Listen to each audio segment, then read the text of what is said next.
আসসালামু আলাইকুম। নতুন আরেকটি আয়োজন, আর আজকের আয়োজনটি হচ্ছে লেবুর পিনিক। এভাবে লেবুর পিনিক বানিয়ে খাবেন। যাদের কাছে টক ঝাল মিষ্টি পছন্দ তাদের কাছে খুবই ভালো লাগবে আজকে আমার এই রেসিপিটি। অ্যাকচুয়াল নেম হচ্ছে লেবুর পিনিক, বা অনেকে এটাকে লেবুর ভর্তা, লেবুর আচার বা লেবুর চাটনি, যেটাই বলুক। সো আজকে এই লেবুর পিনিক যে কত লোভনীয় লাগছে বা দেখতে কতটা টেস্টি মনে হচ্ছে সেটা আপনারা নিশ্চয়ই বুঝতে পারছেন। এখনও ঢাকা ভার্সিটির আশেপাশে মামারা এই লেবুর পিনিক বানিয়ে থাকেন এবং এতটাই টেস্টি, এতটাই ভালো লাগে যে সবাই একবার হলেও আমরা খেয়ে থাকি, তাই না? তো আজকে আমি খুব ইজি ওয়েতে ঘরে থাকা ইনগ্রেডিয়েন্টস দিয়ে বানিয়ে নেওয়া যায় খুব মজাদার লেবুর পিনিক, যেটা আপনারা একবার হলেও বানিয়ে ট্রাই করবেন আর কমেন্ট সেকশনে আমাদের জানিয়ে নেবেন আপনাদের কার কাছে কেমন লেগেছে। কারণ আপনাদের ভালো লাগা মানেই হচ্ছে আমারই ভালো লাগা।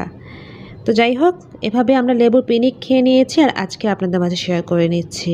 এই জন্য লেগেছে আমার বড় সাইজের একটা লেবু, আর এটা আমার গাছের লেবু, তাই এরকম কালার হয়েছে। তো দুইটা লেবু নিয়েছি, ছোট একটা বড় একটা, আর একটা ছোট দেখে শশা নিয়ে নিয়েছি। লেবুর পিনিকে অবশ্যই শশা ব্যবহার করতে হবে, সেটা যে কোনো ধরনের শশা হলেই হবে, ছোট বড়। তো আমি এই সাইজেরই নিয়ে নিয়েছি। এবার আমি যেটা করব, লেবুটাকে পাতলা পাতলা করে স্লাইস করে নিব, গোল গোল করে। লেবুর পিনিক সাধারণত গোল গোল করেই করা হয়। স্কুল কলেজের গেটের সামনে মামারা যে বানাতেন সেটা কিন্তু গোল গোল করেই করতেন, তাই আজকে আমি আমার রেসিপিতে গোল গোল করেই রাখতে চাচ্ছি, যেটা আমার কাছে মেমোরি হয়ে থাকবে। তো দেখতেই পাচ্ছেন একটা বড় সাইজের লেবুটা আমি ফার্স্টের দিকে পাতলা পাতলা করে কেটে নিয়েছি। অবশ্যই যতটুকু পাতলা করা যায় ঠিক অতটুকু পাতলাই করে নিতে হবে, তা না হলে স্কিনগুলোতে একটু তেতো মনে হয়।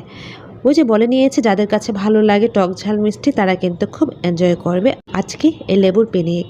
যাই হোক, এবার আমি ছোট লেবুটা ছোট ছোট করে পাতলা করে কেটে নিচ্ছি আর বিচিগুলোকেও ফেলে দিয়ে নিচ্ছি। তো এভাবে আমি রেডি করে নিই লেবুগুলোকে। সাথে আমি এই শশাটাকে একটু ছিলে নিব। শশাটা ছিলে একদম আলু ভাজি যেরকম করি সেরকম আলু ভাজির মতো যতটুকু কুচি করা যায় করে নিতে হবে। তো আমি স্কিনটা ফেলে দিয়েছি। এবার আমি এটাকে কুচি কুচি করে নিচ্ছি আলু ভাজির মতো করে। এই পিনিকের মধ্যে শশা ব্যবহার করলে খুব টেস্ট বাড়িয়ে তোলে। লেবুর স্কিনে যে তেতো তেতো ভাব হয় সেটা শশা দিয়ে খেলে অতটা লাগে না।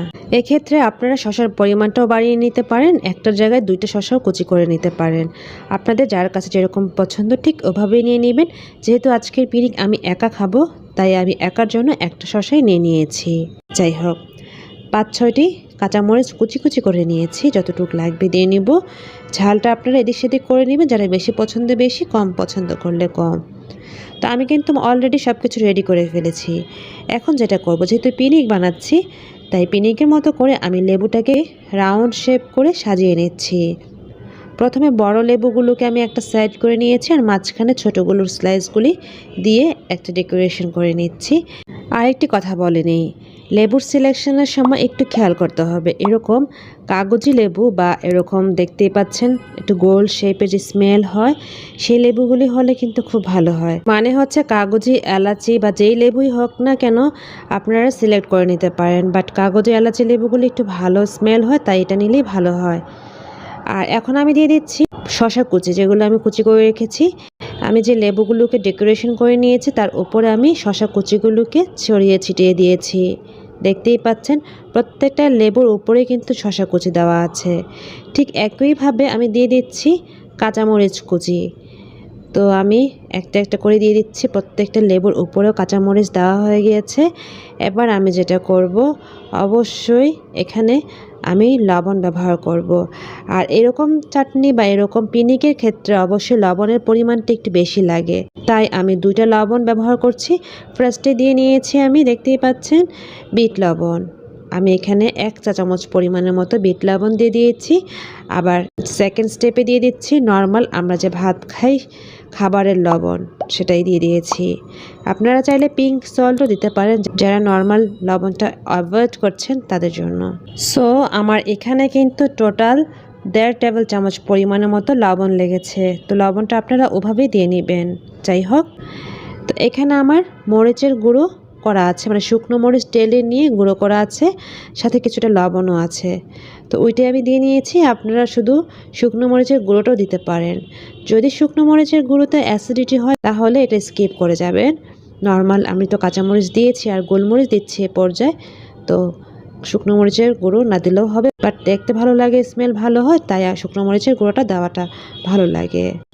সবশেষে আমি দিয়ে দিচ্ছি সরিষার তেল। তো আমি সব কিছু কিন্তু হাতেই দিয়ে দিচ্ছি, এতে আমার কমফোর্টেবল হচ্ছে যে পরিমাণটা কতটুকু দিব। আর এরকম পিনিক ভর্তা আচার হাত দিয়ে খেতে ভালো লাগে, তাই না? তো আজকে কিন্তু আমি সম্পূর্ণ হাতেই করে নিয়েছি। ব্যাস রেডি হয়ে গেল আমার লেবুর পিনিক। তো একটা কাজ করে নিচ্ছি, আমি উপর দিয়ে একটু লেবুর রস ছিটিয়ে দিচ্ছি আর একটু রান্না করা শুকনো মরিচের গুঁড়ো ছিটিয়ে দেবো দেখতে ভালো লাগার জন্য, জাস্ট অল্প একটু ছিটিয়ে দেওয়া। দেখতেই পাচ্ছেন ডেকোরেশনের জন্য এটা করেছি, দেখতে ভালো লাগছে, লাল সবুজ একদম অন্যরকম একটা ব্যাপার, তাই না? এই পিনিক দেখলে সবারই কিন্তু জিভে পানি চলে আসবে, কারণ এতটাই টেস্টি হয়। আর যারা বলে নিয়েছে টক ঝাল পছন্দ তাদের কাছে কিন্তু খুব ভালো লাগবে। আপনারা চাইলে একটু কাজ করতে পারেন, চিনি বেটে বা আইসিং সুগার যেটা আছে সেটা আপনার ওপরে একটু ছিটিয়ে দিতে পারেন, তাহলে টক ঝাল মিষ্টি হয়ে যাবে। তো আজকে আমি চিনিটা ব্যবহার করিনি, আমি টক ঝালই রাখতে চেয়েছি। ব্যাস রেডি হয়ে গেল আমার স্পেশাল লেবুর পিনিক। এখন আপনাদের শুধু একটাই কাজ, অবশ্যই বাসায় বানাবেন যারা পছন্দ করেন এরকম ভর্তা বা আচার, বা লেবুতে প্রচুর পরিমাণ ভিটামিন সি আছে। তো এভাবে কিন্তু খেলে ভিটামিন সিটা আপনারা পুরোটাই পেয়ে যাবেন, যেটা গরম পানিতে দিয়ে খেলে আমাদের কিন্তু ভিটামিন সিটা আমরা পাচ্ছি না, তাই না? তাই আমরা কিন্তু যারা এমনিতে লেবু খেতে চাই না তারা কিন্তু এভাবে পিনিক বানিয়ে খেতে পারি, এতে করে ভিটামিন সি সম্পূর্ণরূপে পেয়ে যাব। এটাই ছিল আজকে আমার আয়োজন। আমি একটু ক্লোজ করে দেখাচ্ছি, দেখুন কতটাই লোভনীয় হয়েছে। উপরে শসা কুচি আছে, এখন আমি স্যান্ডউইচ আকারে একটু ফোল্ড করে নিয়ে খেয়ে ফেলছি। এই মুহূর্তটা অসাধারণ লেগেছে। যারা আমার মতো টক ঝাল পছন্দ তাদের কাছে স্বাভাবিক অসাধারণ লাগবেই, তাই না? তো কেমন হয়েছে, কেমন লেগেছে এটা কিন্তু কমেন্ট সেকশনে জানিয়ে নেবেন। আর ভালো লেগে থাকলে আমার চ্যানেলটিকে সাবস্ক্রাইব করে নেবেন, পাশের বেল আইকনে বেল বাজিয়ে রাখবেন। একটা লাইক তো আশাই করে নিতে পারি, তাই না? আজ এ পর্যন্ত। আল্লাহ আপনাদের সবাইকে ভালো, সুস্থ এবং নিরাপদে রাখুক। আল্লাহ হাফেজ, আসসালামু আলাইকুম। Thank you so much for watching.